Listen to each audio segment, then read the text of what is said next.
देश के दिग्गज इन्वेस्टर के साथ इनका रोज का उठना बैठना है, फोन पे बात करना है। राहुल जी, बहुत बहुत नमस्कार। सबसे पहले आपको बधाइयां दूंगा मैं, दीपावली की आपको ढेरों बधाइयां। आपका संवत कैसा रहा पिछले बार से इस बार के बीच में? Good afternoon. और अजय जी, आपको भी हैप्पी दिवाली। और दिवाली तो obviously has been very good this year. जिस तरह से हमने लास्ट 3 महीने में जो आउट परफॉर्मेंस देखा है बाजारों का, सो जहां हम ग्लोबल मार्केट्स की बात करें तो जहां India has done much much better, और जिस तरह से नतीजे भी आते हुए देख रहे हैं हम लोग कि क्वार्टरली परफॉर्मेंस Q2 के has been quite good till now. तो मेरे ख्याल से अपग्रेड ज्यादा है, और जहां से स्ट्रीट एक्सपेक्ट करता था वहां से थोड़े बेटर ही नतीजे आए हैं। सो माय सेंस इज के बाजार तो ठीक ठाक ही लग रहा है, कोई प्रॉब्लम नहीं दिख रहा है। और आई थिंक थोड़ा ग्लोबल थोड़ा साथ दे दे तो मेरे ख्याल से we should be one of the best performing markets, ऐसा लग रहा है अभी ये टाइम पे तो।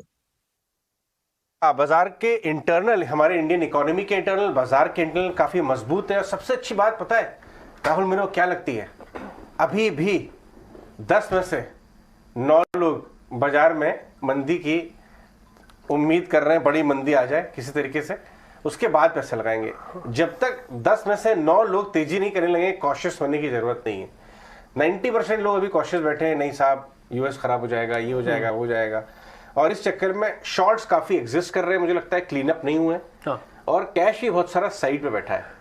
आप इसी से अंदाजा लगा लीजिए ना, 30 to 35% अभी सिर्फ एफआईज लॉन्ग है। डेट मीन 70% वो लॉन्ग नहीं है। और अगर आप यूएस से मार्केट की रिकवरी आई तो जैसे आप हम सुबह भी डिस्कस कर रहे थे का नीचे टॉप से अगर वो रिकवर आई तो आप अपना लाइफ टाइम हाई भी टेस्ट कर सकते हैं। तो ये इंपॉर्टेंट होगा। राहुल, आप तो बहुत बड़े बड़े एचएनआई से बात करते हैं देश भर में, क्या सेंस आ रहा है अभी? क्या अच्छी तरह माल लेके बैठे हुए हैं वो? लेवरेज पोजीशंस है या लेवरेज नहीं है, मॉडरेटली इन्वेस्टेड है? माहौल क्या बन रहा है? आप तो चेन्नई से लेके जलंधर से तक एक से एक बड़े बड़े एचएनआई से बात करते हैं, चलिए नाम नहीं लूंगा मैं। अजय जी, एक सिंपल थिंग आपने ही बता दिया। इसके अंदर लिवरेज पोजीशन सबके अंदर मेरे ख्याल से जो ऐसे तेजी के बाजार में जो होता था ना कि आपके पास 100 रुपया है तो मैं 200 सवा 200 रुपए का और एडिशनल लिवरेज खड़ा रहता था। जो 1:4 का जो यूजुअली बाजार रहता था लॉबेस्ट, लेकिन मार्जिन वगैरह हिसाब से अभी 1:2.5 टाइम्स या 3 टाइम्स तक मैक्सिमम जिस तरह से बाजार में पोजीशन लिवरेज का होता था, वो आज मेरे ख्याल से it is as good as 20% of it. तो आप समझिए 100 रुपए का आपका पैसे है और आपका पोर्टफोलियो, तो 100 के सामने 150 रुपए का भी लिवरेज नहीं है आज सामने, मतलब 50 रुपए का भी लिवरेज नहीं है। सो लिवरेज पोजीशंस बाजार में बहुत ही कम है। ये बता रहा हूँ ये दिग्गज लोगों के लिए जो मैं जानता हूँ, जहाँ जिनके साथ रेगुलर बातचीत होती रहती है। तो आई थिंक लिवरेज नहीं है बाजार में, ये सबसे बड़ा मेरे ख्याल से प्लस पॉइंट है। सेकेंड, जिस तरह से आप भी डिस्कस कर रहे थे कि फ्यूचर्स एंड ऑप्शंस में एफआईज का लॉन्ग 35% ही है और सो ऑन एंड ऑन। सो मेरे ख्याल से वो भी एक रीजन है कि जिस तरह से ग्लोबल का हम रोज सुन रहे हैं ना, every day we come out with something और द अदर नेगेटिव। पॉजिटिव कम है और नेगेटिव ज्यादा सुनते हैं ये, और तो वहां over analysis leads to paralysis, ऐसी बात है। तो अभी ऐसा कर रहे हैं ना कि हम लोग काफी सारा एनालिसिस कर रहे हैं, डोमेस्टिक स्टोरी को प्ले नहीं कर रहे हैं। अब जिस देखिए मैंने स्टार्टिंग में ही कहा कि जिस तरह से नतीजे आ रहा है तो नतीजे के मेरे ख्याल से आई थिंक और कमेंट्री भी काफी स्ट्रांग रही है मैनेजमेंट की, जितने भी नतीजे आए जो हम अपने कंसर्न वाले हैं। तो my senses I think leverage कम है, ये भी एक बहुत अच्छा रीजन है बाजार के लिए कि कभी भी कोई ग्लोबली कोई पॉजिटिव रीजन आ गया तो बाजार मेरे ख्याल से जल्दी से भाग जाएगा 10-15% यहाँ से।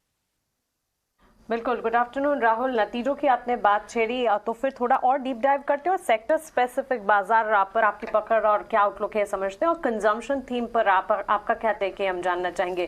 क्योंकि खासतौर से रेवेन्यू ग्रोथ की अगर बात करें, लार्जली ये तो प्राइसिंग एक्शन के चलते ड्रिवन रहेगा। ऑफकोर्स वॉल्यूम्स जो हैं एक म्यूटेड सेंटिमेंट दिखा सकते हैं। मार्जिन की स्थिति कैसे देखे, कंजम्पशन पर्टिकुलरली एफएमसीजी प्लेस से जुड़े सेक्टर पर आपकी राय क्या होगी? आई थिंक एफएमसीजी पैक के अंदर हम जैसे कि हमने देखा है कि इनपुट कॉस्ट घटते हुए देखा है, कमोडिटी प्राइसेस में हमने कटौती देखी है लास्ट 2-2.5 महीने से। तो ऑब्वियसली एक चीज रहेगा कि आपका मार्जिन एक्सपेंशन की उम्मीद हमेशा रहेगी एफएमसीजी पैक के अंदर। So my sense is I think, और ये क्या होता है most of the FMCG companies pass on नहीं करते एक बार दाम बढ़ा देने के बाद। तो और उनकी मार्केटिंग गिमिक्स आती है वहां पे कि जहाँ पे माल ज्यादा बिके और लेकिन मार्जिन बढ़ता रहे। So I think this is been from so many years ये स्ट्रेटेजी उनकी रही है। तो मेरा मानना है कि एफएमसीजी एज अ पैक के अंदर ये मेरे ख्याल से मार्जिन एक्सपेंशन आ सकता है going forward as well from यहाँ से भी। तो वो एक क्लियर दिख रहा है। बट हालांकि काफी सारे कंज्यूमर प्ले की valuations are very expensive vis-a-vis other stocks which are available. So मेरे ख्याल से यही एक रीजन है कि वहां पे अभी ये रैली के अंदर ये पार्टिसिपेट नहीं कर रहे कंज्यूमर कंजम्पशन नेम्स। और ऑब्वियसली एफआईज का जिस तरह से सेल ऑफ देखा है हमने, तो आई थिंक कंजम्पशन बास्केट में भी अच्छी खासी बिकवाली हमने देखी है और ये म्यूटेड रहे हैं लास्ट कपल ऑफ मंथ्स के अंदर। राहुल, पहले तो शुक्रिया, आप